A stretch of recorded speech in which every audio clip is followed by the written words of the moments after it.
ফল প্রকাশের পর থেকেই বিশ্ব নেতাদের শুভেচ্ছা বার্তায় সিক্ত হতে থাকেন ভারতের নবনির্বাচিত প্রধানমন্ত্রী নরেন্দ্র মোদী। যদিও এই তালিকায় ছিল না পাকিস্তানের নাম। সবশেষ রোববার টানা তৃতীয়বারের মতো প্রধানমন্ত্রী হিসেবে শপথ নেন মোদী। ঠিক একদিন পর অবশেষে তাকে শুভেচ্ছা জানালো চিরপ্রতিদ্বন্দ্বী পাকিস্তানের প্রধানমন্ত্রী শাহবাজ শরীফ। নিজের এক্সে দেয়া এক পোস্টে মোদীকে অভিনন্দন জানান শাহবাজ।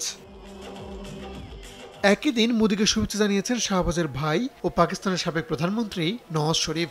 এক্সে দেয়া পোস্টে তিনি লেখেন, নির্বাচনের ফলাফল দেখে বোঝা যায় মোদী নেতৃত্বের প্রতি ভারতের মানুষের ভরসা রয়েছে, আর তাই মোদীর প্রতি ঘৃণাকে আশায় পরিণত করার আহ্বান জানান নওয়াজ।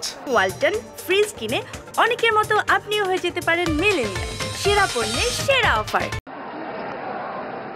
পাকিস্তানের দুই নেতার শুভেচ্ছার জবাবে ধন্যবাদ জানিয়েছেন ভারতের প্রধানমন্ত্রী নরেন্দ্র মোদী। নওয়াজের পোস্টের বিপরীতে তিনি লেখেন, ভারতের মানুষ সবসময় শান্তি, নিরাপত্তা এবং প্রগতিশীল চিন্তাধারার পক্ষে দাঁড়িয়েছে। জনগণের মঙ্গল ও নিরাপত্তা সবসময়ই তার সরকারের অগ্রাধিকার হিসেবে থাকবে।